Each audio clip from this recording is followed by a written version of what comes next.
Hello, hello, hello. Welcome back to the London FACEIT Major, or the FACEIT London Major, whichever particular order you prefer. Now, North, definitely the favourites of this series, losing quite convincingly, not really showing up, I would say, on this first map. It was all about Vega. North were not without their chances, however. They had many opportunities on that first half, but things just seemed to go wrong, James, over and over again. Yep, they did. It was quite the game of Counter-Strike for Vega, and they've got to be going into this feeling very confident indeed. And you can see the frustration on the faces of the Danes. It was not the one for them. Nice. And when you're hearing that, I mean, they'll hear the murmur of it, despite the helicopter headsets. You know, they all only go to so many decibels.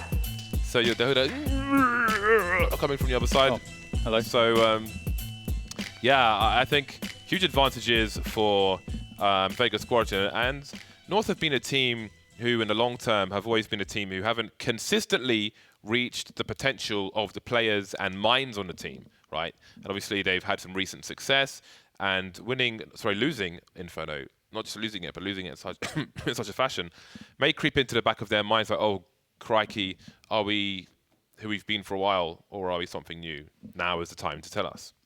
Yeah, it's a good test, I suppose. You know, if you want to look at the bright side of it. But the other silver lining is that going into the second map, that's Mirage. I think they've got a very strong style on Mirage. They've got so many reasons to be confident about Mirage in the times they've played it in this tournament so far. It's been a good look for them, and I would be really surprised if Vega can contest them too heavily on Mirage. I think it should look. You know, we should look back at the Mirage afterwards and be like, yeah, that seemed pretty clear that no matter what, North was going to win this. That's my prediction. But that's the thing, is that, you know, when the pressure's on and maybe someone makes one misplay, and maybe that can just compound, and then all of a sudden it doesn't look like a normal North Mirage. Maybe it looks like a Mirage where they're just chasing errors, as opposed to just playing the game out. I want to know what it looks like on the Upcome app at the moment. What have you guys been voting for between these two teams? If you want to get involved and vote as well, you can do that.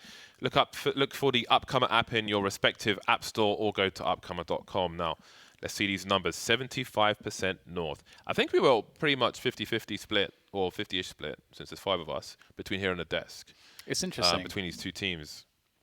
I mean, Vega Squadron have to be the underdog, right? Under Shark. Yeah, that's why I said it. That's why I said underdog weird, because Yeah. I was thinking about it in my mind. But I'm refreshing for the match. Okay, there we go. So yeah, going into Mirage, I've got to pick JR as a GoTV pick. I think AWP will be important, and I expect to see him with one. Obviously, MSL has been consistent with the sniper rifle, and it will be important here. Very interesting times ahead.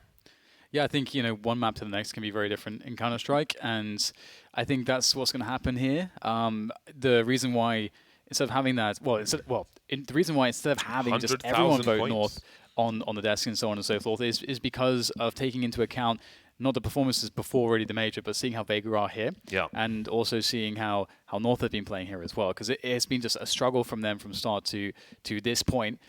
Maybe it will be a finish soon, but until this point, it has been quite the struggle, and we're not seeing that consistency. They can't quite find themselves as they had on what was an incredible run. I mean, the teams that they had to beat to lift the trophy in Stockholm was ridiculous. You know, it's absolutely insane. It's like you can't have a tournament where you've beaten harder opponents like right now. You're having to go through Astralis and something multiple times. It's just crazy that they can't find that consistency when they could in that tournament. And I would be so fascinated to understand what their take on that is. Like, how do they justify that? You know. North will be starting on the CT side of Mirage, which we are about to get into. Now, their Stratego, North, has changed a lot since I started watching their demos, as it has to. You have to have a cycle at the very least, if not an evolution. You can't just stay the same, otherwise people will just counter-strat you, out-strat you, and you will find yourself lost. As we have seen already, Vega Squadron on the T side now. Will we see any P250s from the squad? We won't. JR has picked some grenades up, and the rest of his team have Kevlar and Glocks. Same can be said for the CT side. MSL with a smoke and a kit. Everybody else has got the Kev on. And away we go. Yes, Counter-Strike. Always evolving. Such is the beauty And Vega going for a rush. Is it just B rush? Nice. Nice. In for the B rush. Let's go. What do we have here? We've got Valde close. We've got 3 players looking for this B rush here from North. Comes down to hitting those headshots, and so far the Danes are making the heads roll as Valde gets himself a cheeky trio of kills. JR with a strong response, but he's got quite the task to live up to, and he is not living up to anything. He has got his face in the floor, and that's going to be North winning the pistol round. They're on the CT side as well, let's not forget. And North are a team, if they have a strong start on CT, you can be pretty confident they're going to close out the T side, because the T side is really where they can shine. While the push came into the B bomb site, AZ stayed at the back of CT until the team saw the bomb. Only then did he rotate over, just in case. You never quite know what Vega Squadron may have in mind, so one must be careful. And North must be very careful, as they are on map down, of course. To say that, there is a charge. They will continue to play their game and play with confidence, and that is quite important as well.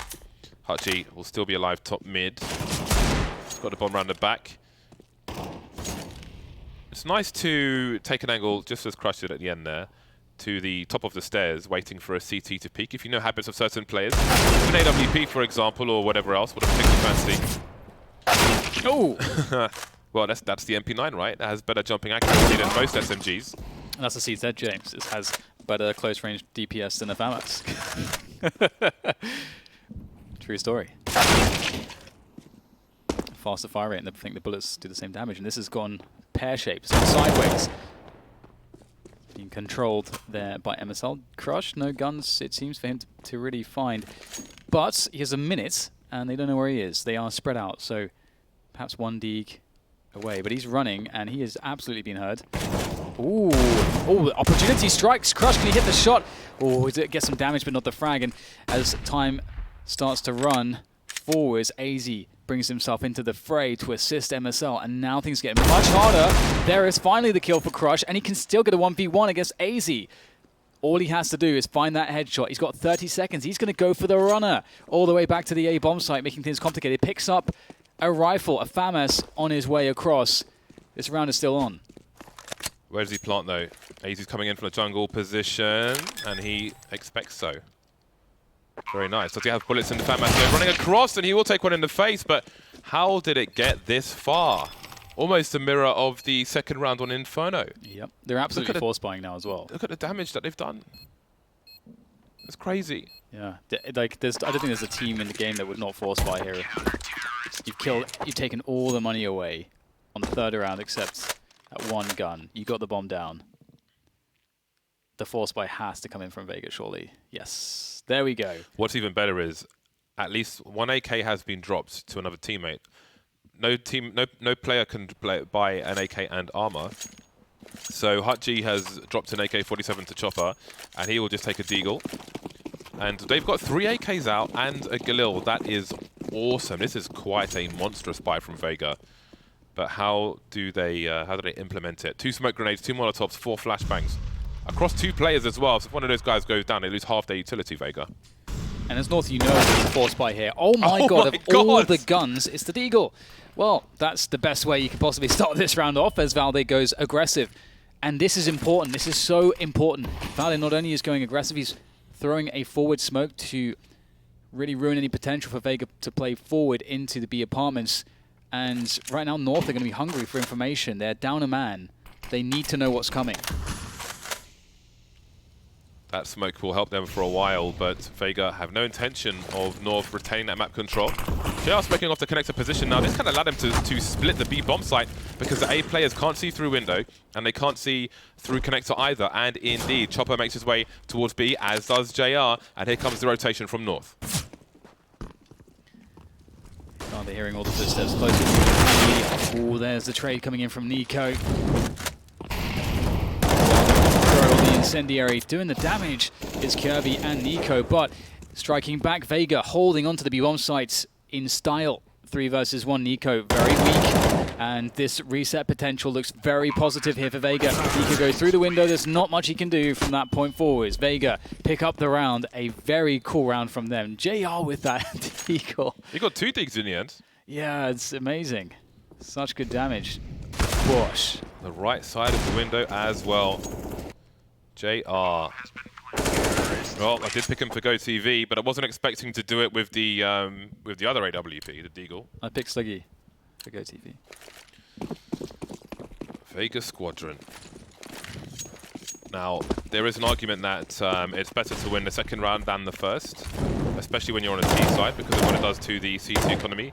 I haven't got the brain cells for round number 3 instead with the damage done in the second, but I suppose it's better your opponent has 1 round than 2.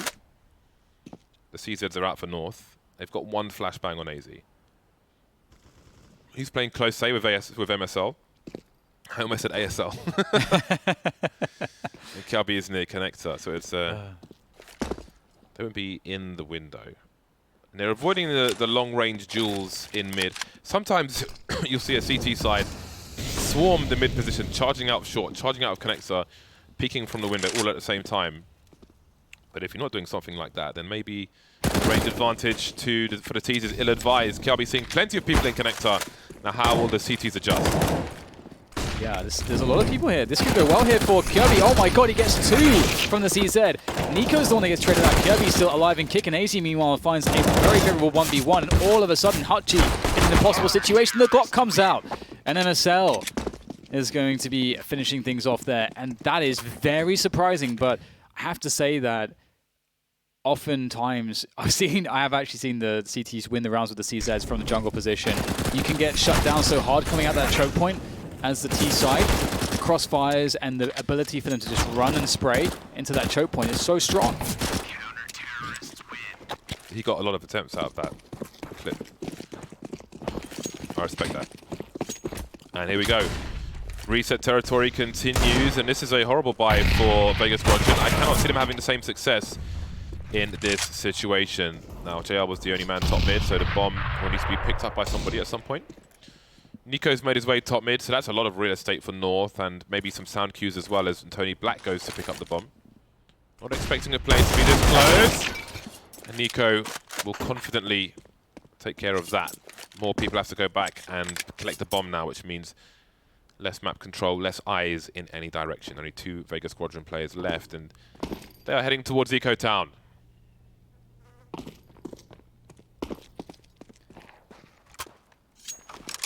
1 minute to go, and they are just looking for damage. North only have to hold strong positions, don't need to overextend. Nothing really gained by doing so. Trades made by Kirby there, and just drop a left. Again, don't have to really serve yourself up to him, and he will be flashed into oblivion. 4-1 is the score, and Vega, they had a lot of opportunity when they were playing against that force buy, and which was just some CZs. But unfortunately for them, they were unable to do much, and it's going to turn out that the tables have been turned. Now it is them who are into eco territory, and North have an incredible opportunity for a booming economy. And one thing that North are very strong at is those anti-force buys and anti-ecos on their T side. That's going to be a big edge for North to capitalize upon when they switch sides later on in the second half. But for now, North have a much better start than Inferno, that's for sure. Yes, ultimately this back and forth allows North to have a really nice start of the CT Mirage as far as the score is concerned. Fast attempt from Vega trying to swarm, but of course they are up against it. It is a long way away, those CTs towards CT and so on. No 1 digs on this occasion. And 5-1 is the score. Vega Squadron are finally getting onto a full buy. The money is not spectacular for the CT side, but they have another buy in them should this one go wrong. And then again, if that were to happen and they would win the next round, then they'd be targeting a 10-1 or 10-2 scoreline rather. So again, there's often an upside to a bad situation in Counter-Strike. AZ alone towards A for now. 1-2-2 set up with Kirby coming through jungle. Fast presence on middle, but not many nades. So they need to make this work pretty quickly. Oh my! Okay, I suppose that's not... The smoke's a little low, so you can't pick that for free. Yeah, exactly. It's pretty expected. Some CTs bounce that smoke grenade off of the other side of mid, the short wall, back into connector. But I noticed that some people just bounce it off the divot on the wall inside connector, where I suppose it could be more consistent in what level the smoke lands at. So you do have to be careful with that smoke grenade. Oh, the spray is too long for Valde. A red miss from him, and Chopper goes nuclear on shots. Kiabi and AZ remain. Kiabi moving into the site, so he's going to fight for this one. Going for a multi-frag of his own. He's got to get his bell rung, and then more. And AZ will have to escape, maybe hold on to the AWP. So this is a bad situation now for North. Again, they do have the money for the most part. If they have AZ survive, they've got a full buy, because you can see MSL's got 20. He's got 1950 in the bank. He's the only man that's short. And yeah, the spray's just not there really for anyone in that round for North. Yeah, that's crazy. Vega looks so sharp on the 1v1s. It's only Kirby that won a battle. That is crazy. And that's something that you can just do as the team. Beautiful from Chopper. Beautiful entries. Got to give it to him. He is looking sharp. Very sharp. And North, they need to. This could be a problem. You know, when people talk about Counter-Strike being a confidence game, it can come down to winning those battles. And speaking of confidence, Vega Squadron just charging into the A side. AZ out of position, caught completely, gets one. That is pretty good, all things considered. His teammates will have to respond, and Vega really upping the pace here, putting the foot on that gas pedal as they get the bomb planted on the A bomb site. And they have CT as well. Yeah, they left CT open. Hutchie charged over there, dropping the bomb for Chopper to plant. Standing over the boxes, trying to be sneaky. Round of smoke won't quite work out for him. MSL still at the entrance to the B bomb site, but Valde maybe in two minds as to what to do. Both got kits, and again, maybe there was a moment's hesitation there. And it seems they are going to suggest they're going for it to try and contain Vega. This will keep Vega on the site if Vega were intending to hunt, which makes it easier for North to escape with their weapons. But it is Vega with that third round, and now the North money is very much depleted. This is really cool because from Vega we're seeing some fantastic battles. Like Crush on the entry frags there, just gets 3, and he's just standing in the open on the top of the stairs, just murdering the defense. Here's the opener just shutting down AZ straight away, and here just as the smoke dissipates. 1, 2, that is amazing from Crush.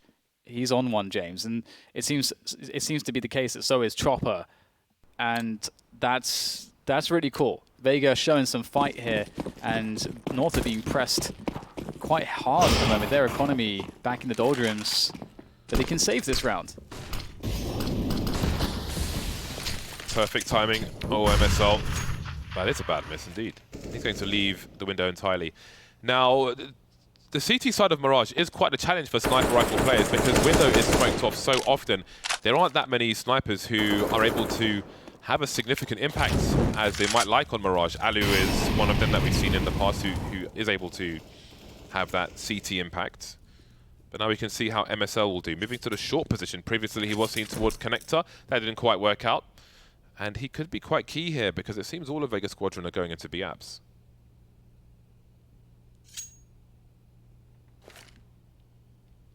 Pause, a moment's silence for Vega as they set everything up, and there's a real chance here. North have players around this B bomb site to defend with. Sure, they don't have the equipment, but the AWP is in place. If MSL gets a couple good connections, he might be able to slow this down. Oh, he misses the first shot. How many more opportunities would he get? That's a good one. MSL, oh, that's fantastic. Eventually goes down. Has he given his team a chance here? AWP still in hand now as AZ picks it up, but he'll be dropping it just as quick as now Valde's just stuck in no man's land, and JR will put an end to his misery. 4 rounds for Vega. Crush doesn't plant the bomb at the end. That was the $300. Is it 300 or 350? What's that? To plant the bomb, the bonus 300. you get. 300. 300. He's leaving money on the table. You never want to do that. 1 round lead for North. 4 M4 A4s out for the CT side. The AWP and 4 AKs for Vega. Both teams well equipped, I think it's fair to say. And this is the smoke to go towards the top of mid. This is a new thing that we're seeing on Mirage. This is a very strong take of mid. Vega have to assume. They'll fall back for now, but how will they react to it? Only JR was going to mid anyway, so the timing might be bad for North because now they're going to get caught out of position. Perfect response. You see the mid-push, rush A. You have players in place. AZ though kicks things off well as he smokes off control of the T's, but he'll get fragged through the box. That's a big win because Vega were being constricted on space, but they create space. Crush gets a flash from a teammate, and that's a beautiful finish onto Nico now as we go 3v3 after plant on this A bomb site. North are scrambling to try to save the day here, but it might be difficult. Shadow advantage for Crush, but MSL's crouch is enough. He has a teammate in tow as well. The bomb is fairly ticked. JR, what a beautiful position in the smoke. He put down himself, and the volley was coming his way. Doesn't go too wide, allows someone to do the damage. Valde now, 1 versus 1, but the smoke is still up. Listen to the bomb. The round is won for Vega. Valde can try and take the AWP away, but he can't get that done. 3 kills for JR. Mirage seeming to be a good map for him today. That's like the one thing it's really frustrating for North, because if you imagine the fact that there's a couple ways that this round can go really badly for you if you do that fast mid take. Now you do the fast mid take and they have players already all positioned around A, well then you just burst A as a result. You know that you're going to catch the CTs out of position. That was the reality. And if they're playing a default, then North actually gain a huge amount from that mid play, maybe some picks. They'll have to hold the fort as they'll go aggressive in underpass here, trying to make it work with pistols. But so far, Vega are the kings of the scrappy Counter-Strike, James. They are going hell for leather. Don't mess with the squadron. JR with the AWP. When JR's having a good game, I really like watching him. It's a lot of fun. He's explosive, and he is not afraid to do a thing or two. Kirby's moving towards the bomb, as is Crush. Now, with no one towards A for the T side, they have to assume that somebody could be there, but CZ is still dangerous, and Crush is left with 15 HP. Bomb must be collected, and he has no idea if anyone else is there. He's taking a defensive position, but he will pick up the bomb. And now he can join JR in apartments. Now, what is the read from North? They cannot surely expect Vega Squadron to go towards A, especially with the damage done to the bomb carrier. It may not matter anymore with Valde the only man standing. Can he have a timing, perhaps, to stop this bomb from going down? Seems that they will offer a fake towards the B bomb site. Even with one player, they will play with respect Vega, make no assumptions of winning a round until the round is won.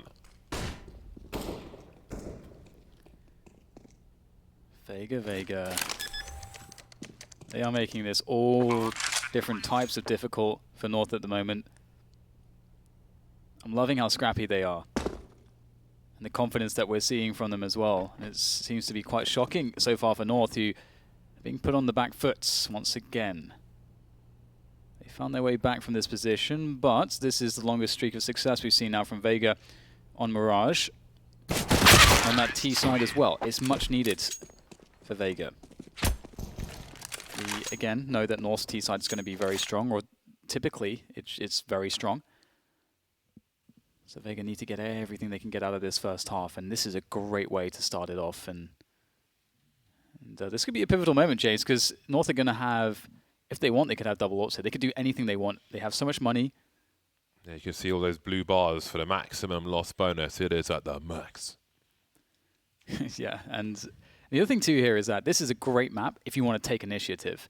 So North, they don't have to be in that horrible situation where you want to take back the map, but it's an Inferno and you're like, well, I've only got like a couple options to go aggressive and it's super high risk. On Mirage, you can find loads of ways to take aggressions and make it more safe. We saw both in a round from North here and also with Threat Era NIP, aggressive plays on the CT side of Mirage. Like the NIP would essentially do a CT split of B apartments from underpass and apps. But sometimes if you're going one way and your team are already going the other, it's just, you just pick bad timing. You saw the play from North towards top mid with the smoke, but only JR was there. They had 4 people outside A. It's like, okay, I guess we'll go A. They lose a player early again. Double Molotovs going in. That would suggest a B split. And MSL is rotating in that direction. Chubby has got the info and a 2K, which does continue to confirm where the bomb is going. And now North have the numbers. This is a really cool idea from Vega. As you say, really suggests that B split, but they had options to otherwise make things more confusing. But perfect positioning in Kirby in that connector area, finds himself a great lineup on the double, and now things get very weird for Vega. They can save this round by, even if not winning it, by just doing a lot of damage, keeping the pressure really on the North economy so that they can capitalize in the following round. But becoming, or rather putting yourself into that position from Vega's perspective is going to be very hard. This is a very creative boost to try to start things. think they'll be quite happy with a couple kills if they could somehow find it. And are they? No one's watching for this eventuality. This could be massive from Crutch. He's got opportunity. Oh, he's so smart. He's letting him go. How much can he get from this? And it actually might be worse that he's done that he saw MSL there, because that leaves JR in a predicament. The information available to us, if he had gone through jungle, he would have been behind Kiabi, and then the question is, where is the other CT player? Yep. I think with the positions of all the CTs, it was hard for them to get 2 frags in any situation, but that was with the position of the other player not on shorts, JR. I think MSL's the worst person for them to see, because they're not in position to go for a B split with the bomb coming up the short area. So if they see Kiabi, at least they've got a 2 versus 1 on CT, and they can try to plant some cover. But with MSL, it's a kill, and it makes it expensive, but it's not a kill that can really win them around. Yeah. He pulled his knife out as well straight after making that kill. In awkward moments. Now this is the chance, though, for Vega to stop North from getting too much out of this half. Oh dear, Chopper. You've messed that one up. JR, though, he's not going to do any mess-ups. He'll do quite well. I guess he'll mess up MSL's base, the AWP. And a 5v4 with over a minute to play with. That's every T-side's dream. JR, most certainly the dominant sniper on Mirage at the moment between the two. Valde's moving out of the B bomb site, so North are trying to read what the intentions are for Vega Squadron. Moving into connector, they've got no. They do have a lurker towards A. That's JR. One would presume will come up the ramp. Kiabi trying to slow down the push. Nico's in a short position, but he's not peeking at the moment. He's the lone B player, and he's moving back into a more passive position. Now as things slow down, oh, that's a bomb spotted.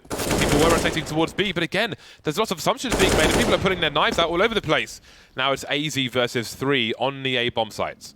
Now they will catch Tony Black going for the flank. That will alleviate some pressure. Base is going to be huge here. That's a good start. 2v2 now, but the bomb will be planted. And Chopper needs to win the 1v1 against Valde. Valde, will he have the sense to check for this? Well, he'll see it. Chopper will find him first. Oh, Chopper finds him, and that is now the 1v1 against AZ. AZ's been on point so far, but this is a very tough position. Pushing forward, trying to play the duel. Oh, I think he got the dink, but AZ, he needed one more bullet. Chopper will secure the round with 2 critical frags at the end, and that's Vega shutting down the economy of North in a very important time. Chopper all about the impact frags at the moment here on Mirage. The score kept tight, and it seems that North will be going for a 4 spy, and we'll see it soon. It's been very important for Vega Squadron in this tournament, and continues to be so. AWP collected for JR towards the end. Tony Black will have the Galil. Everybody else is all good in the hood, but not in North's hood. 3 CZ to scout onto Nico. And Valde with the M4A4. 2 more rounds to fight for. Kiabi and AZ going for a push on A ramp, so there could be a quick rotation towards B to bolster the defenses, and they may need that. It's a fast one, a very fast one here from Vegas, straight into the B-bomb site. Relying upon the entries, they've been very good at making it happen. And Valde, though, he's going to start things off very nicely, but it's short-lived here as Vega continue to pummel this defense, and it doesn't seem like North can really do much in this position. The flank's being dealt with. Wow. AZ gets a cheeky frag in the middle position, but now they know exactly where he is, and he's alone. 3 versus 1. Tony Black and Market. Crush planting on B, and JR in the apartments. AZ has an AK-47, and 1 more round to play for. Doesn't look like he is going for this. He doesn't have a defuse kit. Is he going for frags? There are safer places or further away places to save. If he loses this weapon, he won't have money to buy anything too fancy. But Vega came in from the apartments and so on, so they are less likely to come in his direction. Vega moving to round number 8 on Mirage. They have been looking very strong. Yeah, they are looking really strong. I was just thinking to myself, I'm starting to believe that they could even win this in 2. Like it's just looking really decisive. There's, you know, in some senses, maybe they won't have quite the detail that North may, but I feel like just individually, we're seeing Vega with more confidence They're a bit sharper in that sense. And they're also playing to their strengths. They're playing some of these faster rounds. They have a really effective trade game. And, you know, with Chopper playing well, with Crush playing well, and JR doing his thing on the AWP, that's all they need, it seems, to cause problems here for North, who are forced to a horrible bye in this last round. 3 players quickly spreading out top mids. That AK so important, but how will they try to implement AZ? He's currently CTA. There are essentially 4 players around the A site, no one bothering with the window because it has been a non-starter for North pretty much this entire half. Nico won't venture into connector, but he can be around connector and very dangerous, even with a Desert Eagle. Chopper quietly moving in. He'll look to the bottom of the stairs, won't see anybody there. Nico's playing an off angle here. Some people would be further back. Surely it's a headshot. Yes, it is. Too much jerky from Chopper. Pulls out the gun, but not fast enough. The trades are well positioned for Vega Squadron. A long spray. Will they check for a second play, though, in the shadow position? The fire not quite spreading to Valde. He could be key here. Fast. There's the spray straight away. Wants to prevent the plant. He's done it. That gives his team a lot more time to make this one work. Now they have a man advantage as well. But JR looking for Valde's position. And there comes the flash. Beautiful teamwork coming in from North. And they'll steal away the last round of the first half, which is a small consolation in a half which perhaps otherwise they feel like they should have done a lot better. But 7 rounds. That's a lot of rounds, all things considered. That shows you the power of having 2 people playing one position where they're not playing a trade frag situation. Valde just letting his teammate die because he can have a bigger impact. They're less likely to check all the way to see somebody's there, and he manages to effectively win the round with some support from his teammates, flashbangs and so on. Stops the bomb from going down. So it's a nice one to have in your repertoire. Very easy to set up with 2 people, especially when you are ill-equipped for the task. Vega taken a 1-round lead into the second half, leading 8-7 at the moment, moving to the CT side. Monsieur Tony Black will pull out a smoke and a diffuse kit. Everybody else on Kevlar. For the CTs, North have MSL with grenades. Nico's been dropped to P250, so he will have almost double the one-shot range over the Glocks on his team. North, are they going to go for what Vega did? It looks like they might, just a straight out, flat out B-rush. It was shut down by the CTs in the first half. It looks like it may be the case as well. Hot G starting things off well here for Vega Squadron. Good response from Valde, but the trades will keep on raining in. Hard to say at this point who's going to come out on top. Bomb is going to go down, though. That's a big win as we go back into 2v3. And it looks like the Danes are pulling out all the stops here. 2v3 can change very easily, but that's a tough one for Tony, taking it straight in the face. Moving back to a more passive position, but how's he going to get some frags? Chopper spotting the information, but he really needs some help. Someone's going to try and make a step forward. Tony tries to, doesn't work out for him. Chopper last to fall. The score is tied now, and we've got a game on our hands. Unless, James. Unless we see more nonsense after the pistol rounds. Indeed. I mean, of course, it will be the force buy, and North will know that the force buy is coming from the CTs. So, you know, there shouldn't be any surprises from that perspective. It just really comes to how well they can handle it. And we discussed previously, or rather I brought up before that, Vega are not going to be as good on the T side at playing an anti-force buy as North. North are very, very well accomplished, and a lot of teams will, in fact, copy some of the stuff that they do when in these anti-force buy rounds. They have great routines and discipline play and drills to effectively play those rounds out. And I doubt we'll see them just all piling out of connector, which is what killed Vega. You know, we're more likely to see these B splits that they run, which are really safe and very effective. So, looking forward to that. But it seems like we will have a quick pause here. Everyone's in spawn. North have won both pistol rounds in this game now. Ew. Always worth noting that they have won both pistol rounds, any team. Do you think, James, if we don't have... I often think that. If we're having best of ones to remove variants, they should just remove pistol rounds? No, I like pistol rounds.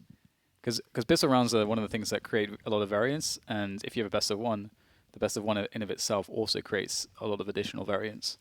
That is a reasonable argument, but I like pistol rounds. I think they are fun. That is my answer.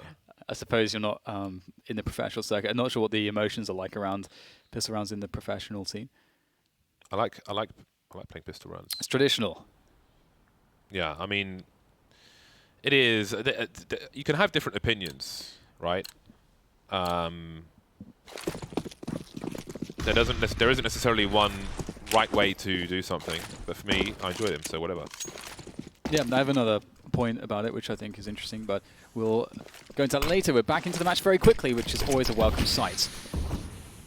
As mentioned, the force supply is out for Vega. All North has to do is avoid these pistols in awkward places, and they have, as you can see, yeah, we're looking at what could end up being a B split potentially here for North. Now there's lots of data on how North play these rounds, so there's also good opportunities to study them and try to work out the best ways to deal with it. Surely Vega will have some data. Here comes the B splits. And around the corner, the MAC-10 is too strong there in the hands of Nico. It looks like it's going well here for North. I really don't think we see a B split often enough in Mirage at the moment. Oh, okay, Chopper, what is he on? 2-on-2. Does he hit MSL? Doesn't matter now, he's dead. Tony Black, where is he? He's in apartments. He has the high ground advantage. If he doesn't give a sound cue away, that could be crucial. MSL continuing to clear the site. I think he may have cleared the van. I don't know if he went for a jump peek. There's a jump peek. But did he see Tony? Oh, God, he's planting for default as well. Oh, my God. He jump peeked just before Tony Black became visible. He's going to be fuming about that. The CZ could have been everything, ended up being nothing. But again, only one player survives for North. Yeah, that's awkward. That is very awkward. Nicely done by Chopper on the bomb side. He is quite scary. Well, that's a nice one from Hudgy. Didn't catch it the first time around. Oh, only one bullet. That's so gorgeous. Oh. 1 of 1. Yes. That is what you want to see. The timing of MSL's jump peak and Tony Black's emergence into apartments, I don't think could have been closer without them seeing each other. Without MSL seeing Tony, rather. It was nuts. That is really irritating if you're MSL. But they won the round. And Vega are on clean USPs. If you threw your USP away at the end of the round prior, you would still spawn with one. That is how clean this round is. I think one thing to note too is because in this match, everything seems to be going wrong for North, and it seems like they're always on the worst end of it. You know, they're losing to pistol rounds and so on. Oh, sorry, they're actually winning the pistol rounds in this case. But you know, the point that I'm trying to make is that one of the qualities of Astralis, which I really admire a lot and respect, is how well and how effective they are grinding out rounds in situations where they're just consistently in bad spots. But they just make it work somehow. And I think grind is maybe one of the best words to use to describe that. It's very, very difficult at every single step, but they do things to make it happen. And that's what North need to do in this best of 3. They will clean up the USP round quite easily with those superior weapons. I have to say, though, as well, you know, North, in how good some of their strats are, their go-tos are fairly predictable. Like the B-split on the anti-force spy is very predictable. So I do wonder if how much research Vega have done. We shall see. Sometimes it doesn't matter how predictable something is. It's just about how well you execute it. One thing that it'll be interesting to watch is how JR with the AWP manages the smoke situation on the CT side of Vega, the window being smoked, connector being smoked. How do you continue to be effective as a sniper on Mirage? It's a question that many people wonder what the answer to is. And JR is in an aggressive position on A ramp at the moment, allowing his team to focus on everything else. We've got a fast push, it seems, coming into the B bomb site, and he's trying to clear it. 3 people for North, playing the numbers game towards that short area. But AZ and Nico are looking to go pretty deep towards B, maybe, falling back. There are 4 smokes around the B bomb site for now. Kiabi having a look towards connector, Vali moving back away from top mid. So what is the play here from North? Look at JR. Oh, boy. He is going deep by himself. This is really important. If he hits the first shot, he'll slow him down. Then it comes in AZ. How on earth is he so fast? He was expecting it, it seems. Very good focus coming in from AZ. Very good focus indeed. Now, can they shut down Kirby? The push comes in. It's a trade. Not the best case, but it'll have to do for now. Crush coming in from the CT spawn area. Oh, they line up for him. All 3 line up. Crush gets 2. And now things get really desperate here for North. Valde, between a rock and a hard place, gets the first player. Still has to plant the bomb, though. On top of the boxes, and Crush nails him. 3 kills from Crush in the round. It couldn't have been more fortunate for him, but he'll take it home. And that is a rude awakening for North. That was a really interesting round because it looked like North wanted to split the B bomb site, but it seemed that the players in apartments were far ahead of the guys who were mid, even though they had the numbers and got a frag in the middle of mid, but they didn't quite make it towards B. I think there were 2 smokes down on short in B, and then there was one in apartments, and the guys didn't want to go through it, and I think they had the bomb, and then it seemed that North went to a plan B, where they just had a big rotation through T-spawn. I was really interested to see what JR had to offer there. I think if a guy was on the low ground, maybe he gets a frag up, but credit to AZ, that was a nasty shot from him. So, yeah, it didn't quite work out the way North planned, it seems, but they have another buy. The AKs are out. And with all that action, we didn't even get to see what JR was up to. Again, I was curious to see what he would do. He is an explosive sniper, and he wasn't afraid to stand basically alone on A, just in front of the ramp, just ready to go, which is really great to see. Think about this round, 3 MP9s. What the hell's going on? Vega, they're going to have to do something creative to make this one work. Oh my god, JR starts seeing soft work. It's a frag in middle. Now that might actually help them out here, but the pace from North is so quick onto B. I don't know that Vega can be ready in time to deal with this. Hutchie has to smoke away the Molotov to escape that situation. He needs reinforcements very quickly. AZ's going to wrap him really soon here. He's got no idea. And it seems like Vega are shut out of this round unless Crush can do something, but he'll need distraction to be effective. And everything is smoked off. I don't think there can be a distraction for him to play off of. He was an underpass this entire time after JR got his first frag. He had already jumped out of the window, spotting a player. You can shoot through the lip of the balcony, but maybe his best chance has passed. Kirby offering him another opportunity, but he won't get anything out of it. Are they going to commit all the way to this Vega Squadron? Chopper going through the door now, but getting taken out immediately. Surely there has to be a save. AK taken away. Tony Black's left here with an MP9. And AZ's on the hunt. He's got an MP9 of his own, so not too much to lose. Money to be made by Tony Black. That may come in handy. Valde, though, does not want him to survive at all. I mean, hindsight's 2020. I mean, I was feeling that they should have tried to go for the save straight away, just because, you know, they're ecoing in the next round, and it was such a low percentage retake into B. But that's the thing with Vega Squadron. They in multiple situations that are similar to that, they've shown the desire to just go for it. And I think you have to be careful with that and not be too clinical and too overly rational sometimes, because if they have that confidence, sometimes it's good to feed that confidence, and maybe it happens in the right moment and just breaks the other team. So it's always a hard one to think about in the moments. But they are on pistols again. They are on the underpass. And Kirby is being distracted. A loud toy is being dangled at the cat, and the cat's come for it. Now the cat's in a trap. And JR has an AK to collect. Now there are 2 players left, and North will want to move quickly. I like the pace that we have seen from North, in the sense that, you know, we're used to very methodical North execute smoke grenade, everything on point and so on, but this is more unpredictable for them, which they need. You need to be unpredictable as a team in general, really. Tony Black's in the Palace position with a CZ, and North may want to try and identify where at least one of these players are before they get something done. Tony Black starting to creep out. The bomb has been planted. Can he finish off a missile? Though he can. AZ making some steps. Oh, that is huge! These CZs ruining people. Nico, where does he go? The bomb is planted for him, I think. Obviously, there's no kit on these guys. If they can figure out where Nico is, they've got 2 flashbangs. They can bounce them over the top of Connector. There's a one-man spray done. Tony will pick up a flashbang, but Nico has changed his elevation, and surely just distracting will be enough to win this round. Yeah, the round's been won. No kits. Might not want to stand there, Nico. 27 in 1, James. 27 in 1. How the hell did he get that second CZ zone? He looked like he's Tony Black. He was just running, so there was no time to counter strafe to be accurate, but he still just, with 2 bullets, just nails him. And then picks up the AK, and it's a 2v1 situation. That's ridiculous. He got Tony Black's man. That is so sick.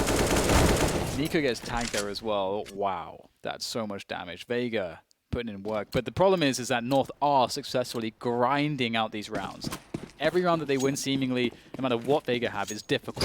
but they get the W's on the board. Now they're getting a decisive edge. The money is awkward, but Black. they should, I mean, they have a lot of advantages. Only one player has Kevlar in this round for Vega. He also has an AK-47, and it's also Tony Black. But still, North can run one of their clinical anti-eco rounds, and they should be fine.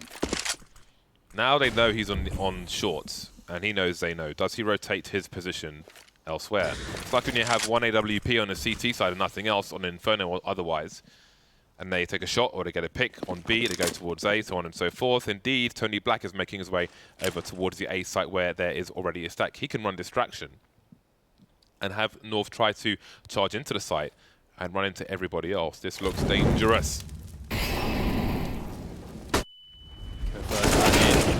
Gets the first kill. Beautiful stuff there. That's what you want to see. Get those players out the choke points. Doesn't look like it's going to go too well here for Vega. Very nicely done by North. Very well executed. Chopper actually misses the jump, and that's what saves him. So that encapsulates, I think, how this game is going for North, to be honest. But it is a round win for them again. Up to 13 is coming up, and oh, slow reaction there from AZ.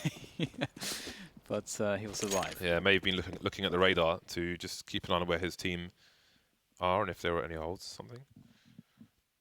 Where he's standing, actually, but a bit more to the right from the CT's perspective, or AZ's left, is a good place if you're a CT and you're on eco and the T's have planted on A and you can't win the round. If you manage to get to that position and you just crouch near the corner, if T's are coming down the ramp, there's a blind spot where they can run past you and you can kill them and take their weapons. I always try and use the knife and fail every time. But if you're more sensible, you can use a pistol. 4 smoke grenades around the mid-area. JR's in the underpass. Fast information for him. You'll see nobody there. So where on his seat? Okay, Chopper, again, what are you doing today? He is so good. Oh, but look at JR. He's going to get the sound cues of AZ rotating with the bomb. He's just too far behind to peek, though. Of course, he doesn't know the bomb is being carried by AZ, but he has all the information as to the intentions of the remainder of North. And now the chase is on. They know everything. They know everything. North are fighting against so much right now. Vega have every advantage. North are going to be hard-pressed to pull this one out of the bag, especially with JR in such a crazy position. He's just waiting for the perfect moment. There it is. 1, 2, bomb down and sandwich, and Tony Black will finish it off. My God. How on earth did Chopper transfer into the headshot? It was so instant. It was like the first bullet of the transfer. That's incredible, and that makes such a difference. It was so huge that Vega survived in the numbers as well. God. That's crazy. Wow. Okay, like second or third bullet, but it was still fabulous. You could barely see the man's head. So it's really important that Vega survived in the numbers. They didn't have any money in the bag. They survived with 4 players, much thanks to JR's flank and 2-man kill there. So it's not only good that Vega, that they won the round, but how many they survived with. And now the money's here and there for North. You'll see it soon enough. They have a decision to make. But they have a 3-round lead, and they're 3 rounds away from map number 3. Yeah, and they're taking the tactical pause to figure it out. I think we'll likely see a save from them, just because they have a 3-round buffer to play with, and you can see what they're dealing with right there. So I think a save makes the most sense. You know, you can get a full buy in the following round. That gives you the opportunity to play what is your best possible buy round. Because if you, at this point, if you try to focus too heavily on crippling the opponent's economy and it goes wrong, then all of a sudden Vega have a tied game almost. So, you know, use that buffer, you know, create high percentage plays as best you can. And that's what they'll be going for here. It's they're just spending just a few dollars here or there, just get a couple grenades and some pistols to get some damage in this round and limit the economy of Vega. But otherwise, North are playing for the following round and that full buy.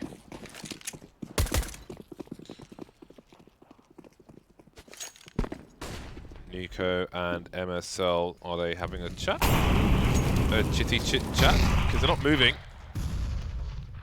Just chilling out. Selfies for Instagram. Hey guys, we're in a match right now. Tune in. On the relevant FACEIT channels. Kiabi's not doing a lot either, but he is moving, so I think it is an extra chit chat. There's only a few teams. Well, it was really Titan who used to do that. Take the eco round as let's just have a chat. Let's talk about things. Let's discuss our feelings. Let's draw a picture of how we feel. Animals and grass, balloons, etc. If you drew a picture of how you would feel, Dan, well, there's no time for you to tell us because the question's coming in towards the B-bomb site. Will be a hail of bullets and a lot of dead North players. And one dead Vega player, it would seem. There are no less. But the AKs will be picked back up, and 11 to 13, and it will be this round. You know, this was what North was playing for, and if they had any discussion about any type of strats that they'll run, it will be for this round. And this is a highly pivotal round, of course. If they lose this, they won't quite have enough loss bonus unless they get a bomb plant, and then it will still be a bit wonky to go for a full buy in the following round. To have a chance of that, they need to get a bomb plant. If they don't, Vega are likely equalizing this game. Nico and a Mac-10. Not even in the underpass. 3 smokes, and Nico will be picked off first. Oh my god! Alrighty then. Man, you gotta love you some Vega, eh? So that you've got that CT smoke up the top of mid, same one that North threw, but Vega has better timing and more results. Crush looking over the smoke while there is a Molotov below him, but at some point he's gonna have to fall back. It's common smoke that you see Miku throw from short, and now he should hear Kiabi. He's forced his way out because North have to force the issue here. Now both of these players will hear Kiabi underneath them, but they know it's only one set of footsteps. Where are the other 2 players? This is such a test for North right now, and who will see who first? Crush.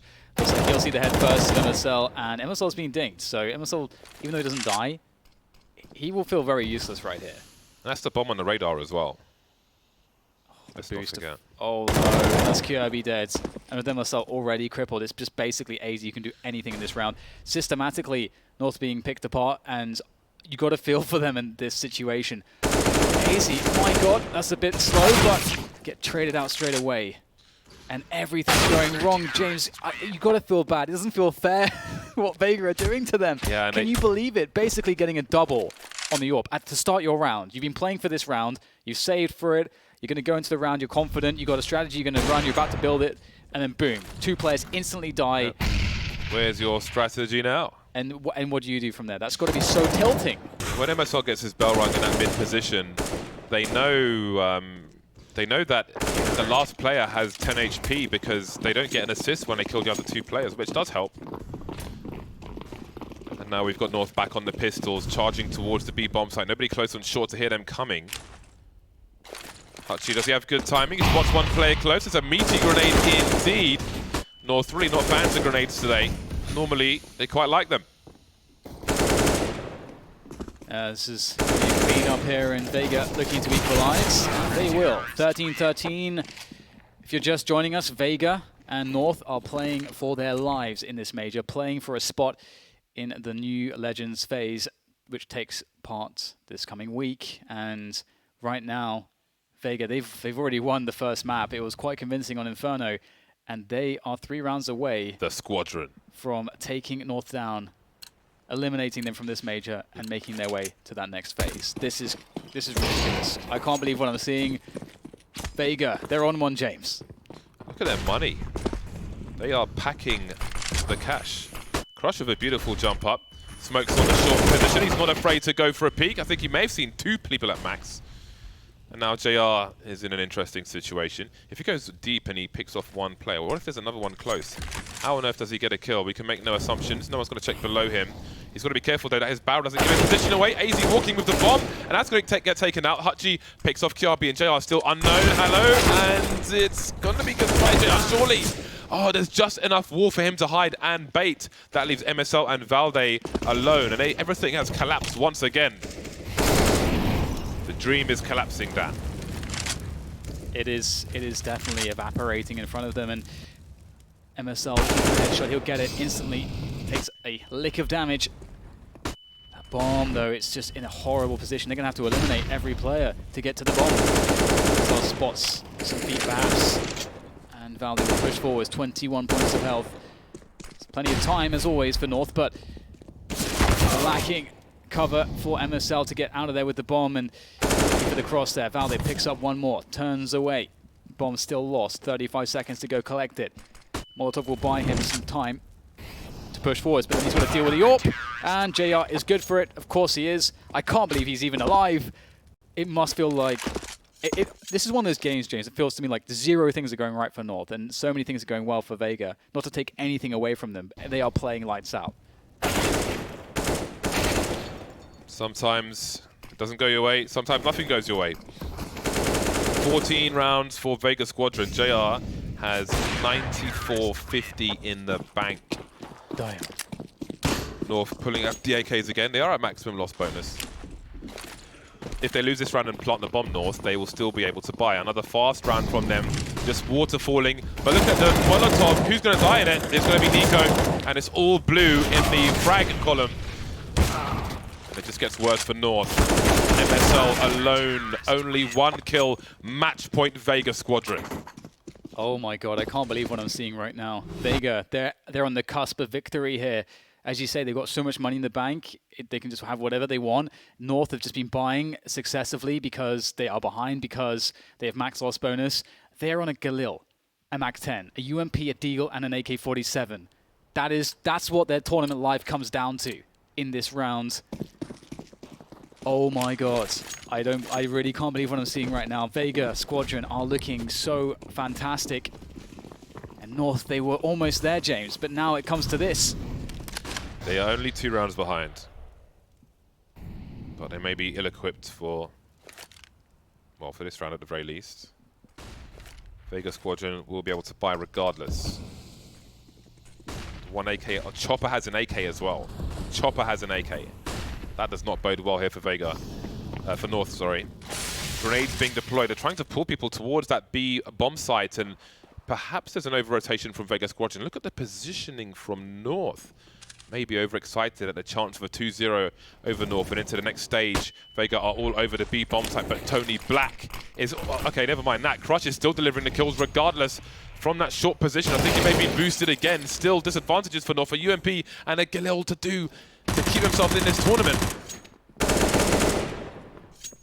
The trays. Kirby now 1v3.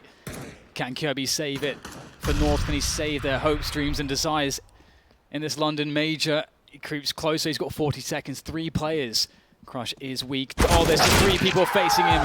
He will be annihilated, as will North's dreams in this Major. Vega Squadron, who would have thought it? They qualify over North into the new Legends phase. I cannot believe what I just saw. The Squadron.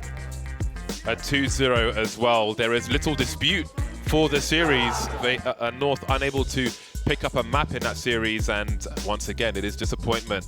Hello, darkness, my old friend, maybe the chant, I don't know. I mean, it's a story that we're so familiar with, North, just not really achieving what we expect. They give us the hopes, they give us the dreams with the recent tournaments, and then they just dashed again, man. All the money's in the briefcase, and the briefcase is on fire.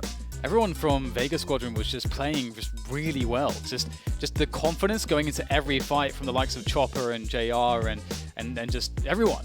Tony Black, you know, they were just so, you can just see it. I don't know, it's in this ambiguous, intangible thing. You don't know how to like describe it, but you can see it. When they take these duels, they just seem so confident. They'll go for these crazy wide peaks, and somehow they've just made it work, and they built on that confidence, and they were able to best some of the best of Danish Counter-Strike, and that is incredibly impressive. So that's the thing. I really feel like every time we see Vega Squadron, or almost every time, we always underestimate them. Yeah, they're legend killers, underestimate. They're just proving us wrong time and time again. Chopper just 1 frag away from a 30 bomb in that match. And Vega Squadron are in the gaming room with Freya. Thank you, guys. Yes, I am here with the winning side, Vega Squadron. What an impressive game that was. Crush, can you talk me through that last round and what you were thinking when you realised you won? Like, it's actually a great feeling, like, you know, that you beat a good team and you advance to the next stage. I don't know, it was great. And Fierce, you won the first 2 games in the Major, and then you struggled coming into the next 2 games. What was the focus going into this one? Actually, all of the games were so close. We always played either 14-16 or it was a tie, and we lost on the overtimes. the focus was not to think about the winning, just play your game. So yeah, that's it. And Crush, you guys looked dominant on Inferno, which was actually North's map pick. What worked so well for you guys on this? I don't know. We just played our game, played confidently. We had a really great start. Like we were pretty confident in ourselves, and we were playing better than yesterday.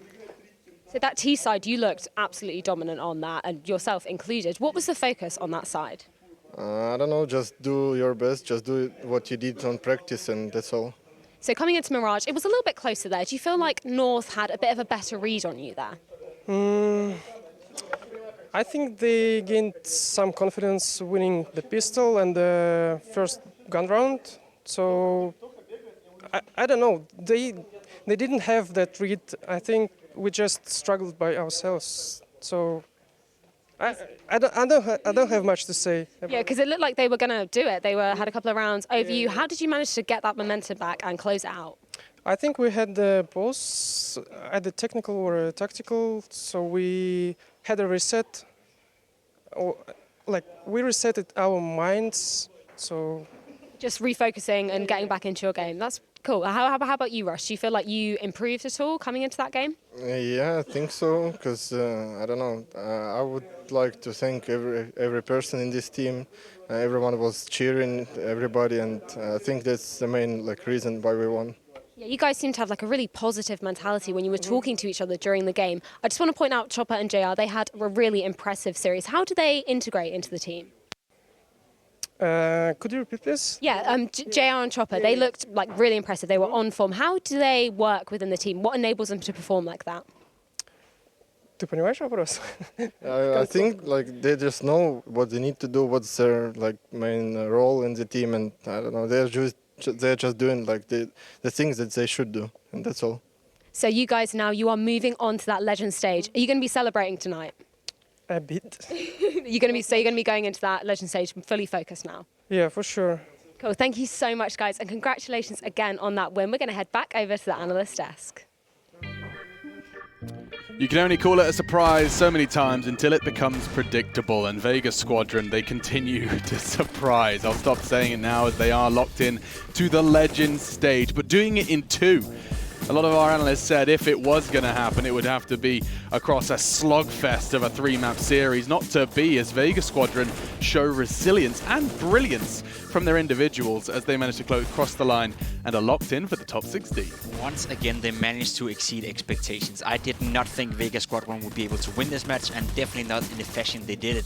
I am super impressed by the resilience from them as well, because it didn't look too great on Mirage at a certain point. I thought now, okay, they warmed up, they have it, Mirage is their map, but all of a sudden they find their way back by some great individual plays, by some great team play, and I think they showcased more than just individual skill. They showed team play and they showed good communication as well. It was so much fun just to witness the fact that they could come back as well, Daps. That's usually what you expect to be the hard part from an up-and-coming team. Yeah, coming back, especially with the style they have, is very impressive. I thought North really had Mirage, but Chopper is just ridiculously good. He is, and Crushed, he gets two when no one expects him to. It's just, you get the first, normally you kind of feel like that's enough, but these individuals, they're so hungry and so on point individually. The scoreboard will tell you a lot of the story. Chopper consistently at the top of the scoreboard for Vega. I think you can keep your eyes on this one. If you're Vega Squadron, you keep that contract locked down. If you have to point out a player that has surprised you the most throughout this stage, I would say it's Chopper. I would say he's been by far, together with somebody, two of the most impactful players for each of their teams. So I think it's super cool to see a new potentially star being born here at the first stage of the major. JR as well. JR really impressed me. So honestly, I hope going forward that they just stay together and none of them get poached, because I think this is a really interesting team, and I think they're going to create a lot of exciting matchups. You're not going to sign Chopper? No. Not yet. No, not yet, at least. Now you can see, look, we're talking of him. Check it out on the screen there. But in the almost every category, it was the same story for Tabson as Big managed to get themselves for the top 16. Some of these superstars have basically realized their potential in the most crucial game of the Challenger stage for them. So it's just fantastic. And a couple of moments now to reflect on the other side of things, the other side of this story. is it's gone from scorching hot to freezing cold so quick for this Danish roster. It looks so good at Stockholm, right? We finally thought to ourselves, now we have the North that we need within not only the Danish scene, but the international scene. This was a lineup that was built to be at least a top 5 team, a top 10 team consistently. And now at Stockholm, they showed they had the potential, but here they just fell flat. They didn't have a great tournament at all, and there was no point in this run. I felt the North were back at the level we saw in Stockholm. Yeah, and that's sort of been the trend for North, I feel. I don't want to be too critical on them, but it's sort of... Definitely. They can never seem to find that consistency, and I'm not sure what it is, because they have players at all very high peaks that can compete at a Tier 1 level. You even saw AZ just destroying everybody in Stockholm, so I'm not really sure what it is. I would probably suggest, and throw my hat into the ring, that feeling like you've finally done it and finally, broken that curse, got the monkey off your back, and then once, you lose the first game, once you go to OT in the second game, that gets shaken, and then you get to this stage and you're like, guys, we definitely can't lose this. It's just a mistake you're not allowed to make more than once, and I felt they did it after the Epicenter win as well. I think that was in 2017. Yeah, they were Dignitas, right? Yeah, Dignitas back then, where they had Magics on the lineup, so slightly different lineup, but MSL were the lead as well. They won that Epicenter out of nowhere, felt really, really good for them, played some great Counter-Strike, but ever since we didn't see them do anything within the potential they had. They went on to North and haven't really won a big tournament since, so it is something they've tried before, and doing that mistake twice is just not acceptable. And I'm not sure if it's expectations. The same thing sort of happened to us when we got to the finals of Star Ladder, got into groups at ECS, and then we came to the minor. And when you're expected to win, it's a different pressure. But what change is it? It can't just be pressure from external factors. It must be you're putting it on yourselves. Like, as in, are you communicating differently? Are you coming into a game less prepared? I mean, what happens from the actual physical changes? It all comes hand in hand. Maybe the one thing we did at the minor was we prepared even more than we did for Star Ladder and ECS. Changed, so right. we almost over-prepared because we wanted to make the major so badly. And it's sort of the same thing that could happen with them. Maybe they're doing too much. Maybe, and I think the communication definitely, like when you start losing to a team you think you should be beating, people get down a lot easier, and the communication starts to falter. So and Vega have had that ace up their sleeve for this entire Challenger stage. I don't think anyone's got into that game thinking maybe perhaps Team Spirit, the only team who is of course very familiar with Vega Squadron, but everyone else has had this foolish and absolutely misplaced idea of we can't lose to these people. Well, evidently they can, and Vega Squadron, the Sharks, will be chomping once more and swimming themselves to the Legends stage. To bring up the head-to-head, though, which is brought to you by The Predator in cinemas September 14th. You better believe Chopper lived up to this head-to-head. And this is the difference between the two teams. The star player for North, AC, not living up to the same expectations. It's not like AC had a bad game, he just didn't have a good game. So we were talking about in the pregame how he sometimes takes over game and wins game for his teams. He didn't do that today, whereas Chopper on the other side had a phenomenal series. Yeah. I think he ended on a 1.57 rating on HLTV stats, and that's, over 2 maps against a team like North in our match that is probably the biggest of his career. That's just a testament to how ice cold he is. He averaged 100 ADR in the series.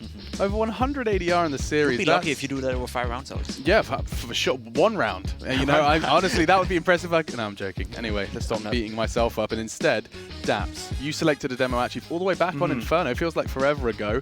What was it you wanted to talk about? It's sort of to keep going with the storyline that they sort of have an unorthodox play style, and that's what the 2 clips that are going to show. Okay, so the title is Unconventional. Unconventional, unorthodox, whatever you want to do. Yeah, let's take a look. But yeah, you'll see it here. Once it gets pulled up. There we go.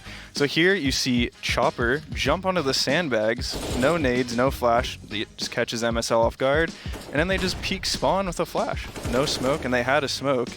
And then you have another round. Oh, we're going to see the first person. So yeah, they just peek, get the kill, and yeah, he peeks the guy's spawn too. So that's something you don't normally see. And then here's the same thing. They just contact B, they have the nades, and then they smoke Spindle and Molly Sight, and they don't smoke and spawn. You know what? It's so tough to do anything against that because you gotta be prepared for it. So either it forces North to use all the nades in the beginning, or it forces them to play not their game right. Well, the strange thing too is when in that second clip, when they sort of hesitate. They get the initial kill, and then they hesitate, giving the North player time to rotate and op through spawn. So it's sort of like, I don't think they wanted to cross spawn. Maybe there was a communication like, oh, we used our smoke Spindle, like we messed up. But it's sort of like, when North looks back and they're losing to that, they're going to be kicking themselves because they're getting caught off guard just like every team has so far. Is it kind of, would you add to that then perhaps some teams make accommodations for things that just aren't there from Vega? For example, you're just expecting there to be a smoke there so you can have additional time to rotate. I mean, is it just a question of having to gauge your expectations for Vega or manage them? It's really tough to say. Yeah. I think part of it is Vega messing up. To a certain point, I don't think they're purposely meaning to not smoke spawn and just peek into people, because if they hesitated a couple seconds longer on that second clip, they would have got opt, and then it would have been around for North most likely. Interesting. Now, our next one, Jacob, you've selected. What's this one? This is to showcase North's strengths, because I feel, despite them losing, I felt when we were watching Mirage, it felt like North finally got into control. So when I found this clip, it was from AC. This is a quick B-split from AC and MSL, who called it at the beginning of the round. And what I want you guys to show and look is that AC comes up here, gets free pass into the B bomb site, and right here at this moment, he tells his team to freeze. So I heard the communication behind the scenes, and he just says, freeze, freeze, wait, because AC knows that he gotta find a kill somewhere. So the entire North squad just waits, stops up, don't follow the plan MSL did, because AC is the one calling freeze. Following round here, as you see, North lost a few rounds. They didn't have a timeout. So instead of using the timeout as normally, they used one of the eco rounds to have a timeout. And the discussion that was going on here, just to put a perspective to why you may sit at home and think why they're not moving, why they're not doing anything. It was actually one of the North players. I'm not going to drop any names here, but disagreeing with MSL in the way they played. They were not on pair with each other. One of the North players felt that they didn't play their game, that they were anti-stratting too much and playing too much into the Vega Squadron game, whereas MSL obviously felt that he had it all under control. So that was really the moment for me that justified the fact that, okay, these guys are not on pair right now. They're not looking at the game the same way, and that's basically why North lost it. And that's a recipe for disaster. I mean, I think Dapsy, you were talking about that with Chad yesterday, just how if soon as you have a bit of a mismatch in comms, you are going to lose rounds you shouldn't. Well, on top of that, you sort of alluded to the point that they're focusing too much on the other team, and that's something that we fell into a trap at the minors, the same thing. Right. Sometimes players play better when they don't know what the other team's going to do, because sometimes if you tell your players, like, oh, 90% of the time he's playing on balcony or whatever, on whatever map you want to think of, they're going to be focusing on that 100%, some players do, and then they don't factor in that they could change their play style. So maybe that's one thing North did. It's all about knowing your players and knowing the habits of your team, and I have no doubt that MSL does that. It's just, we have to bear in mind that Nico is still new to this team as well, so there is still some inner workings within the North teams that they need to figure out. Yeah, fantastic stuff from Vega Squadron, and North do get knocked out of the Challenger stages. Now with the Challenger stages concluding, there's a lot to look forward to. For those of you that are about to hit that big red X, hold on, because we are going to be doing the draw, and that is certainly going to be something you don't want to miss. They'll be doing it live, we'll be talking about it, but first, the play of the day. Every day we choose the best play, at least in someone's eyes. To go ahead and take a look at it, it's brought by Predator, and I'm very intrigued to know which one has taken the crown here, and it actually looks like we're going to be seeing something from the Tai Lu game. Oh, it's the 1v3. Execute 1v3, yes. Score is, I believe it's 24-23 or something like that. It's like if he doesn't win this 1v3 round, they lost the game, they lost the map, right? So there was a high impact clutch, and he did that all the time. Yeah, there was a loud desk slam after Spirit lost this round. I remember. And even he did them a favor too. He smoked himself off. And then pushed through it, and he manages to just worm away. He has the bomb loose. That's where Dima's just putting his face in his hands, realizing that bomb's loose in the grass. He caught both players off guard. Both players were thinking to themselves, there's no way he's going to push through the smoke, and there's no way he's going to re-ping in straight after. So it's one of those scenarios that you may think it's a little bit silly to do, or a little bit dumb, if you want to use that word, but it's about catching your opponents off guard sometimes, and just doing the silly thing when it matters, especially in a situation where you're down and you have to win the round. Yeah, and it's been a fantastic day, and some high highs for some teams, and indeed some of the lowest lows for others. We wave goodbye to 3, and 3 locked in for the top 16, I should say now, for the London Major 2018. It was Tai Lu versus Spirit first, and though Spirit had rocked the boat somewhat in their progress here, the best of 3 versus Tai Lu proved too much. But that Inferno game, Jacob, we won't forget that one in a hurry. We won't forget that. Just Tai Lu playing Inferno, we won't forget that in a while. True. I'm super curious to see how many times they're allowed to play Inferno next stage, because I feel there must be a lot of teams who've either done their homework or will avoid playing that map against Tai Lu. Daps, they're up. Your 8 who qualified and the 8 that were eliminated. What's like jumping off the page in either category? I'm really interested to see Complexity. Yeah, honestly, we haven't seen Complexity play too many Tier 1 teams, and obviously Vega Squadron. I really want to see Vega Squadron play like a Na'Vi, a domestic matchup versus a Tier 1 rival. That's going to be interesting if they get that matchup. Even Vega Squadron versus a FaZe, sort of go aim for aim. Yeah, and if I'm looking at, I'm casting my eyes down the eliminated kind of column, and a lot of them make sense. If I wanted to add context to them, Virtus Pro already announced the roster would be changing and therefore looked truly unmotivated. Space Soldiers were playing with a coach due to visa issues. Gambit were more and more of a predictable depart from them, though. There was the expectation of potential curveballs from them. Of course, it's hard hitters like Hobbit on the roster. Renegades disappointed. It's just kind of, so what for me, it's Rogue, North and Optic, maybe even Team Spirit, that perhaps are those could have but didn't. Could have but didn't. I definitely agree with you, but it is a big surprise that North isn't able to make it. I would say no matter what, it should be a phase right here and a state where they should be able not to cruise through it, but at least to make it without too much pressure. And same goes on for Gambit. I want to point that out. You know, it is a team that in a year ago, they won a major with Zeus. It's just not good enough to go out, and especially not in the fashion that it is. Yeah, Gambit's departure is tough. I think North will forever, and of course it's the last best of 3 that is going to be the most surprising one. But see, me and Chad had the discussion. Whatever you think, North would they switch out the DreamHack Stockholm Trophy for going through the stage? I don't think they would. You don't think they would? No way. No? No way. That just seeing the looks on their faces for the 8 hours after that trophy lift, I don't think they would. I'm sure if you saw their faces right now, you'd maybe disagree. I'm actually kind of glad I can't. Yeah. I'm sure that's no fun for anyone who's anywhere near that. But the fun, I'm sure, doesn't stop for Vega Squadron. I have a follow-up question from the end of this series, just because it's fresh in our heads. Do you think Vega could surprise once we get to Legends, or do you think we've kind of reached their limit for 2018? I will say absolutely no. I think Really? I think they've shown a lot of progress there. They've shown a lot of resilience and showed a lot of great Counter-Strike. They have. But they're also going to face 8 teams who now have been studying them for an entire week. They're going to face 8 teams who are going to be even more prepared than the 8 teams they just played. So I do believe the Vega Squadron have outdone themselves, and I would be highly surprised if they make to grab more than 1 win. Well, I'm going to counter that. I think I was very critical of Vega at the start of this, and they've impressed me all the way through.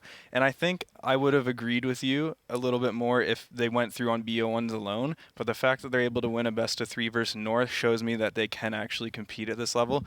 And the fact that they took Big to the wire, Liquid, and they've had some impressive results at this. They truly have. And I want to kind of start reminding everyone that the teams that you have watched play over this last week have got a different kettle of fish to meet next week. Starting on Wednesday, the Legend Stage, or the new Legend Stage, is going to be kicking off. And I'm just going to read out some of these names. Cloud9, FaZe Clan, Fnatic, G2, MIBR, Mouse Sports, Na'Vi, Windstrike, Liquid, NIP. Of course, these are now I'm starting to list those from the Challenger. But that's this stack. I'm glad you got Windstrike in there. Hey, look, Windstrike, of course, XQBF. They were the Vega of last year, and then they caused quite the turmoil. I'm not writing off any more CIS. Yeah, you need to stop. We've learned our lesson now. We've really no, you still haven't, No, Jacob.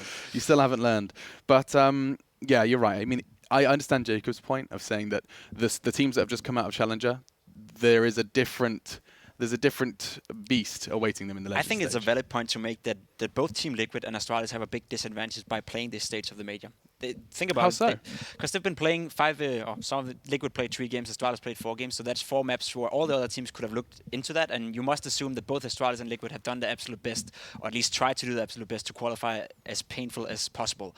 Also, it's lack of practice time. The other teams have been sitting and practicing all these days, whereas Liquid and Astralis have been focusing on this matchup, been spending a lot of time, getting ready for the matchup, so lack of practice. There's just a lot of factors that I don't believe plays into the favor for those 2 teams. So, I mean, I disagree on some terms. It's the fact that, I mean, I spoke to Taco when I was getting my 5 minutes of sunshine a day. Yeah. And I asked him, what are you up to now, dude? You must be kind of bored, right? You've got your 3-0. And he just said, yeah, no, we're doing 4 scrims a day. 4 scrims a day, and they're playing all of the European teams, competitive European teams who aren't here. So the likes of Sprout, the likes of, your Windingos of the world. And it's a really nice, I imagine, environment for just practicing everything and refining it for the Legend stage. What do you say? And not to mention, a lot of the teams in the next stage did go to DreamHack Stockholm, so it's not like Liquid has nothing to look at. I think only Windstrike was the only They're team the that only was, complete unknown, yeah. But wouldn't you agree that a boot camp at home in like a boot camp environment where you're focused, now we're going to go boot camp, instead of you have to be focused on winning a tournament or qualifying for a tournament and also boot camp on the side? I feel to me it's 2 different things, and it must remove some of the focus. Not saying it's a big disadvantage, but there's definitely a case to be made. Yeah, I can understand that for sure. So we are waiting for the draw, and I'm just trying to brainstorm how wild this draw could be. Does anyone have the process in their heads? Apparently, it's like the top that came from here Yeah. can only draw with the 5th through 8th teams, I believe. Okay. And So then 5th vice through versa. 8th. Let me do the math. So 1, 2, 3, 4, 5. There Okay. is some spicy matchups that potentially could happen. Jesus. I mean, a Navi, for an example. Navi went out, I believe, in the quarterfinal at the last major. They could potentially face Astralis or Liquid in the first game. That would be great. My God. And that is already enough to get me excited. The likes of MIBR, very interested to see what's going to be coming from them coming into the Legends stage, just because we got a glimpse of progress made over in Stockholm, more to be seen from them. Who's your kind of team to watch, Daps, from in your personal perspective? Don't give me the Astralis or Liquid. I'm saying a dark horse or not so much a dark horse as a surprise that could be making a deep run. From this stage as well, or You've just the got people? 16 teams to choose from now. I'm going to say Hellraisers. Ooh. I think Hellraisers is a team that has all the pieces, and they're finally getting to play with Woxic for once at a LAN, so I think this is sort of their time to shine, in my opinion. I think if they have a disappointing result, it's just, I don't really know how much farther they can go. Because it's like, Hellraisers can always upset, but they can never get to that consistent point. And Right. I like all the players on the team. And I think my opinion on the team is if they get Dead Fox opping a lot more, then they're a lot more dangerous. See, I'm the type of guy who likes to see a disaster unfold. And there's one team that I do believe is in sort of the same situation as Versus Pro with this team, or this tournament, and that is Cloud9, the major winning team from the E-League, or the E-League Boston Major. I am afraid they're not going to be on the same level, and I'm afraid it's going to be a tough tournament for them, but I am definitely more than willing to be surprised. Yeah, we're looking forward to seeing who Cloud9 are going to be drawn up against. It sounds like they're ready. So Rold and Freya are hanging out, ready to get this draw underway. Thank you, guys. Yeah, I'm here with Rold, and we're going to do the draws for the Legend stage of the FACEIT Major. So, Rold, can you talk us through this quickly? Yeah, definitely. We have 5 pots right here. The first pot contains the first to 4th place of the Boston Major. The second pot will have the 5th to 8th team of the Boston Major. The third pot will have the 3-0 Challenger teams. The fourth pot will have the 3-1 teams, and the final pot will have the 3-2 teams. We'll start with the first to 4th team of the Boston Major. We pick from the 3-2 teams, and then so on. We'll continue moving inwards with the pots. Cool. So let's get this started, Rold. All right.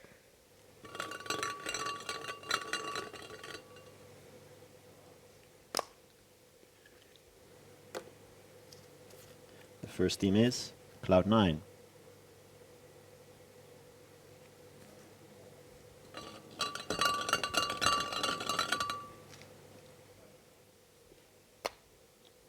And Cloud9 will be playing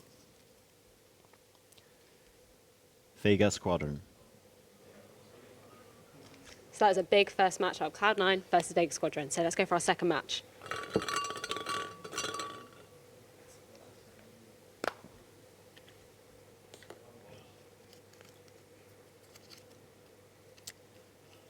Made in Brazil.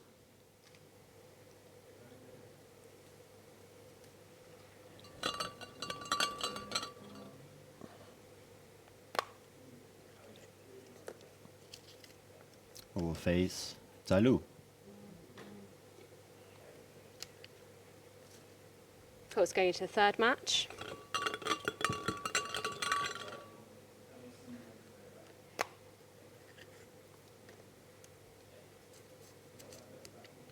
FaZe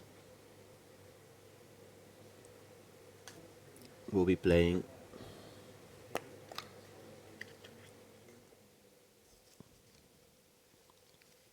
Big. And then the final top 4 Boston team.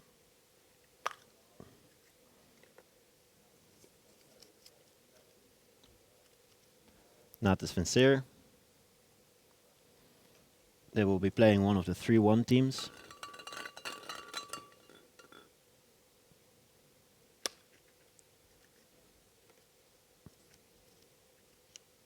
Which is Astralis. Then we move on to the 5th to 8th spots of the Boston Major.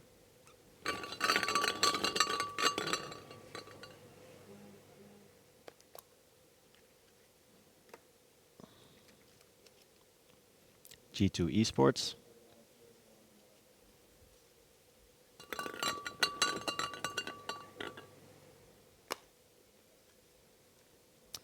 They will face Hellraisers. Then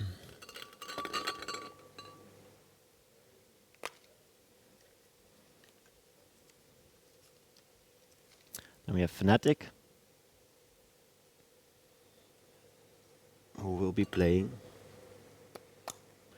the final team of this pot, which will be Complexity.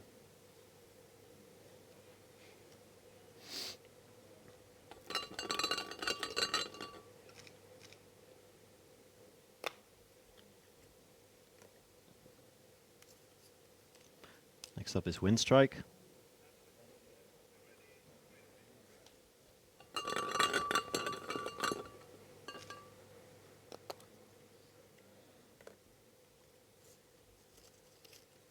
We'll play Team Liquid. And that means the final matchup will be Mouse Sports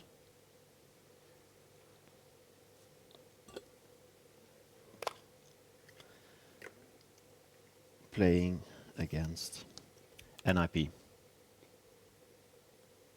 Cool, thank you very much for that, Roll. So there we have it. Those are our first games for the Legends stage, which will be starting on Wednesday. Let's head back over to the analyst desk. Okay, so we have Na'Vi Astralis round 1. Nip against Mouse Sports. Nip Hard done, Mouse. right? They go here, go 3-0, and they get Mouse Sports. Okay, great. This is on the screen. So, your opening games for the Legends stage of the London Major. Cloud9 versus Vega Squadron. That's scary. Yeah, you just said Cloud9 are one to worry about, and Vega Squadron are on the up and up. Keep your eyes on that game. That's how we'll be starting Wednesday. MIBR, Tyloo. That's intriguing, just because it's going to be a little bit of a litmus test for MIBR and their progress. Daps, I mean, you talked about G2. Well, we didn't talk about them. We talked off-air about G2 and how that Hellraisers game is going to be a tough start for them. Well, actually, I think it's a good matchup for Hellraisers. Yeah. I think we haven't seen G2 in a long time, so to be fair, they could just be insane coming out of the break. But I think it's a good matchup for Hellraisers. I mean, I'm looking at that Windstrike Liquid game. I think Liquid must feel like they won the lottery. Yeah. They won the lottery. But saying that, again, how much of Windstrike have we seen that much? Think the difference between getting Windstrike or getting Mouse Sports. Those are basically the two opponents you would get, right? Yeah. So NIP a little bit hard done, going 3-0, beating Astralis to get a 3-0, and then drawing up Mouse Sports. It's a tough one. It's just the way the cookie crumbles. I'm looking forward to FaZe Big, I think. If I had to choose one to look forward to, just because I want to know, if FaZe have completely rinsed their hands of all of this, how would I describe it? Underperformance. Rust. Yes. Rust. Madness. Not Rust. Okay. Rust. Okay. And maybe we'll see how that one plays out. Fnatic versus Complexity as well. What do you reckon make of that one, Jacob? I think it could be closer than you initially would think, especially since Fnatic had a poor showing at DreamHackMasters.com. To me, I hope there was an eye wig. Now, obviously, you don't want to go to your home city, your home country, and do poor, so Fnatic must have been practicing this week. And again, a team like Complexity, you should be able to beat them, but it is best of one, and they have been looking better than ever. And to be fair, Complexity is a team that I think can challenge everyone in this stage. It's just depending on whether they're going to have that consistency going through. Yeah, and you know what's the luxury now is the teams know their draw, and we know that we're going to be taking some time off. So are the teams. They're going to be doing their hardest to prepare for those opening games. You can go ahead and prepare by grinding some matchmaking, grinding some FACEIT, or perhaps going outside. I don't know. Do whatever you want. Either way, the FACEIT Major returns on Wednesday, and we'll be bringing you all of the action. Same place at the same time. That's Wednesday. You'll be seeing the Legends stage of the FACEIT Major continue. For now, we're going to go ahead and say our goodbyes. Winning a major is the top of any player career. It's something really amazing. It's a life-changing title. It's something that you will never forget. You knew my whole backstory, the ins and outs of my biggest goal in CS is to win a major, and I mean it would mean everything. And you will be legend, and everyone gonna cheer for you in the stadium, crowd, people. When you are going back to your country, everyone gonna support you more and more. To be back at the major is what I've been missing for the past 2.5 years. I'm just really happy to be back.